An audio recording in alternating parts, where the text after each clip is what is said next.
I still remember the flash of red and blue in my rearview mirror like it was burned into the glass. 3 seconds earlier, my biggest concern was whether I'd hit traffic and be late to a meeting. 3 seconds later, my chest tightened, my hands found the steering wheel without thinking, and that quiet voice in my head said, "Yeah, this again." You know what I mean? You don't need sirens or shouting for it to feel heavy. Sometimes it's just a light bar, a shoulder of the road, and the feeling that you're about to be judged for something you already know isn't wrong. I pulled over nice and slow, blinker on exactly how you're supposed to do it. Engine off, hands visible, all the rules you learn without anyone ever formally teaching you. The car I was driving wasn't subtle. Clean lines, dark paint leather that still smelled new. I'd worked my whole adult life for that car. Late nights, missed birthdays, stress that sat in my shoulders even when I slept. That car wasn't a flex, it was proof. The officer walked up, and before he said a word, I saw it in his eyes. That pause. That quick scan from my face to the interior and back again. He didn't look angry. He didn't look scared. He looked confused. Like something in front of him didn't line up with the picture in his head. "License and registration," he said. Flat. No greeting. I told him where they were, slow and calm, because experience teaches you tone matters more than truth in moments like that. He studied the paperwork longer than necessary. Then he looked up at me and asked, "So whose car is this?" I actually laughed under my breath at first, thinking he must have misspoken. "This is my car," I said. "It's registered to me." He tilted his head slightly like he was humoring a child and asked the question that still echoes in my ears. "Is this your boss's car?" There it was. No yelling, no slur, just a sentence that carried a whole lifetime of assumptions packed into 5 words. I felt that familiar mix of heat and ice crawl up my spine. The part of you that wants to snap back fights with the part that knows snapping back never ends well. I looked him straight in the eye and said, "No, I don't have a boss." That answer didn't land the way it should have. He asked where I was headed. I told him, asked what I did for a living. I answered once, then stopped volunteering, because every extra word felt like a negotiation for my own legitimacy. Meanwhile, cars were flying by, people slowing down to stare, and I could feel myself shrinking in real time, like the road itself was swallowing me. At that point, he told me to step out of the vehicle. I asked why, still calm, still measured. He said suspicion of vehicle theft.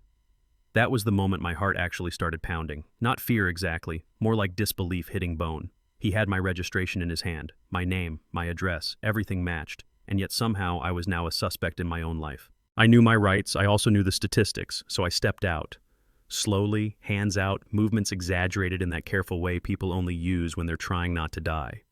The cuffs came out fast, cold metal snapping around my wrists tighter than necessary. The sound alone made my stomach turn. That click isn't just metal, it's humiliation. It's people driving by thinking, "See, I knew something was up."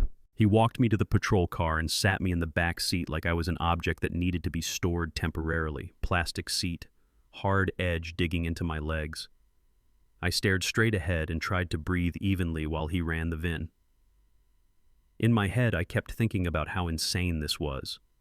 About how a car, something I bought legally with money I earned legally, had turned me into probable cause. 2 minutes later, he opened the door and said, "You're free to go." Just like that. No apology, no explanation, no acknowledgement that he'd just cuffed a man on the side of the road for owning what he earned. Yeah, that happened. Something in me cracked right there.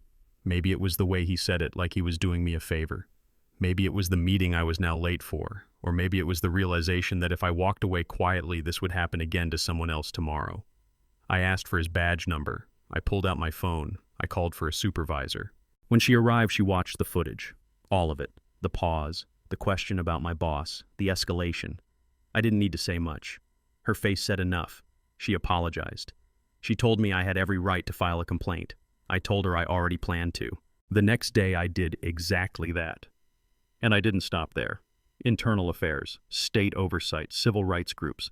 I hired a lawyer who didn't sugarcoat anything. He listened, nodded, and said, "This isn't just about you." He was right. When investigators started digging, my stop wasn't an outlier. It was a pattern. Years of traffic stops, hundreds of them. When they filtered for expensive cars, the numbers told a story no one could ignore. People who looked like me getting pulled over, questioned, detained, released without tickets, over and over again. Others came forward. A doctor who'd been asked if his Porsche belonged to the hospital. A business owner accused of using fake registration. A tech founder asked if he even knew how to operate his own car. Different lives.